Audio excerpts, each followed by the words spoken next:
Alors aujourd'hui, je vais vous présenter le meilleur stick d'arcade sur la Saturn. Mais d'abord, je voudrais commencer par vous parler du Virtua Stick Saturn. J'aurais dû faire cette vidéo depuis un moment, mais là, c'est vrai que ça commence à prendre une ampleur, cette histoire de Virtua Stick. Donc on l'aperçoit sur les sites de vente qui arrivent dans les 150 euros, ce truc, souvent en boîte. Et les gens pensent qu'ils ont de l'or entre les mains avec ce stick. Donc je vais vous expliquer un petit peu pourquoi ce stick est une bonne illusion en fait, et pourquoi rien ne va dedans. Mais il est facile de se faire avoir quand on le voit, c'est sûr. En fait, la tromperie vient de l'autocollant là, du panel qui imite un petit peu celui de la borne Astro City là, de Sega. Donc, ce qui va pas déjà, première chose, c'est au niveau du stick et des boutons, au niveau du positionnement du stick. Vous pouvez voir qu'il est beaucoup trop bas en fait sur le panel comparé à la plupart des sticks quoi. Normalement, il est à la hauteur des boutons du haut quasiment quoi. Ensuite de ça, la tige du stick est trop courte. Si vous en avez un, vous pouvez voir comparé aux sticks normaux. Enfin, en hauteur, c'est pas la bonne hauteur. Pour ce qui est des boutons, euh, c'est des boutons de. Normalement, les boutons de stick, c'est du 30 mm en diamètre. Là, ils ont mis du 29. Et c'est bon, c'est pas des boutons de borne d'arcade Sanwa ou truc comme ça, hein. C'est ALPS électrique. C'est une société japonaise qui fait du matériel électrique. Euh, Ils nagent dans leur support. Donc quand vous appuyez dessus, déjà ils sont un peu plus longs à rentrer en contact parce qu'ils sont un petit peu plus hauts que les Sanois. Et ils ont tendance à nager de droite à gauche dans leur support, donc c'est pas très agréable. Et moi j'ai du mal parfois à appuyer dessus pour faire contact, quoi. Alors si un jour vous en avez un qui pète, vous allez être tenté d'ouvrir le stick. Et là vous allez découvrir que les boutons sont soudés directement sur un circuit imprimé. Donc c'est un truc qui est du jamais vu en général. Enfin sur tous les sticks récents qui se font maintenant, c'est mis les pattes des boutons sont mises dans des cosses avec des fils qui sont câblés. Donc là à cette époque-là, ils s'embêtaient pas à ça, ils faisaient vraiment au plus simple et vraiment c'était un objet de consommation hein, qui n'était pas destiné à être modifié ou changer des pièces dessus. Donc eux, ils avaient soudé directement sur un circuit imprimé pour pas trop que vous puissiez mettre les mains dedans. En plus de ça, si on regarde au niveau des boutons, au niveau des petites pattes, la disposition, les pattes sont un peu collées l'une à l'autre, tandis que sur un bouton sanois, ça va pas être le même espacement entre les deux. Donc ça va vous empêcher par exemple de dessouder le bouton et de mettre un sanois à la place. Si vous voulez modifier le stick afin d'en faire vraiment quelque chose de bien, ça va vous demander beaucoup de travail parce qu'il va falloir déjà changer ces boutons. Donc en limant la plaque en métal du panel qui elle, donc les boutons sont à 29 mm, donc il va falloir limer.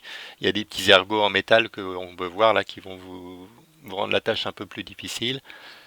Il va falloir enlever le fameux sticker Astro City là qui faisait le charme du stick pour pouvoir enlever le stick en lui-même si vous voulez le changer.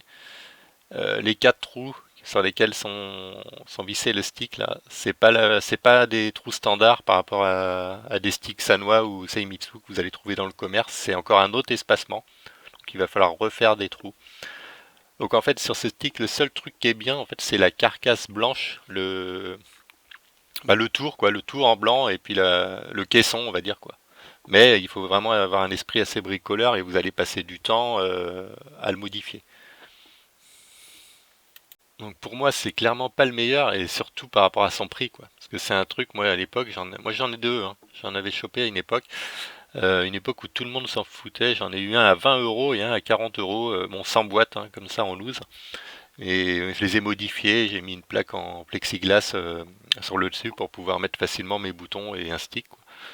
Donc à ce prix-là, c'est vrai que ça passe encore. Mais là, quand on voit des prix dans les 100-150 euros pour ça, quand on voit le travail qu'il faut faire, si vous voulez rendre quelque chose de bien derrière, c'est de la perte de temps et d'argent, quoi. Alors maintenant, je vais vous montrer le meilleur stick sur Saturn. C'est celui que vous allez faire vous-même et qui n'est pas super compliqué à faire. Donc là, le mien, vous allez voir, ça part d'une carcasse de stick Dreamcast sur lequel j'ai mis des boutons Sanwa et un stick Sanwa. Vous allez avoir besoin d'un fer à souder, de l'étain,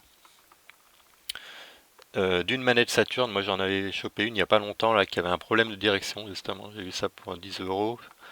Elle va servir de circuit imprimé pour câbler les boutons. et donc faire du stick un stick Saturn. Alors, je vais vous expliquer un petit peu ce qu'on voit à l'intérieur et ce que j'ai fait. C'est vrai qu'au premier abord, c'est un petit peu le bordel là-dedans.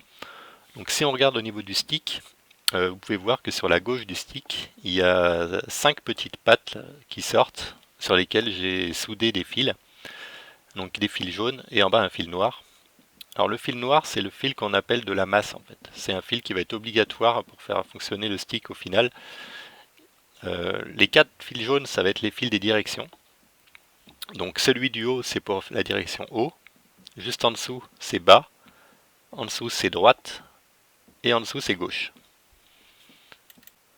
Au niveau des boutons, je me suis pas pris la tête, je vais pas câbler tous les boutons parce que moi je me sers pas des boutons L et R en général, je suis surtout plus sur des jeux de baston ou des jeux des shoot'em up, des jeux où il n'y a pas besoin de beaucoup de boutons.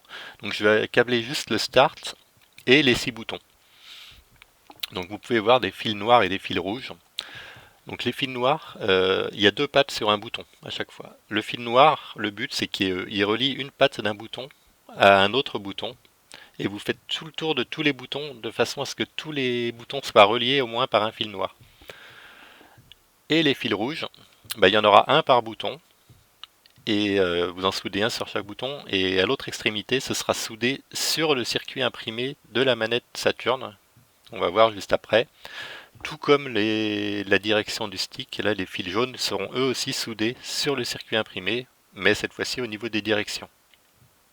Donc si on observe un petit peu le circuit imprimé là, de la manette Saturn, donc on peut voir à gauche les boutons, les 4 boutons de direction.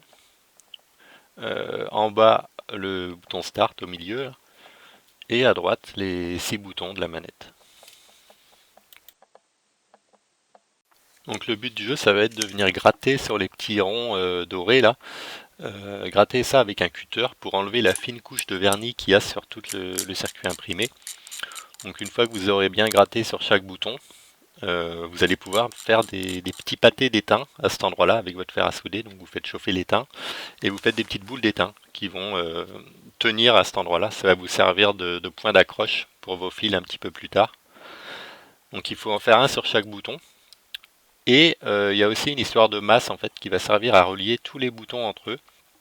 Donc la masse, on peut la détecter parce que c'est un endroit, si on lit le circuit imprimé, c'est un endroit qui est relié un petit peu à tous les boutons. On voit que c'est un endroit assez large, donc c'est là que moi je vais gratter un petit peu et je vais faire un gros pâté là, histoire de relier la masse. Donc maintenant c'est la partie finale où on va donc souder les fils des boutons sur le circuit imprimé, en commençant par les 2 fils noirs de masse, donc la masse qu'on avait au niveau de la direction du stick. Et on prend la masse d'un bouton. Donc on va relier ces deux-là à la masse du circuit imprimé et soudé. Puis après, on va pouvoir faire bouton par bouton jusqu'à ce qu'on arrive à la fin aux directions.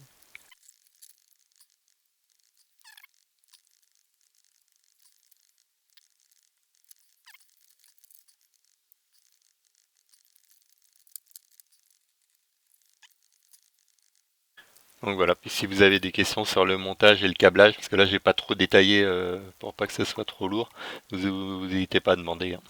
Allez, à plus les potos.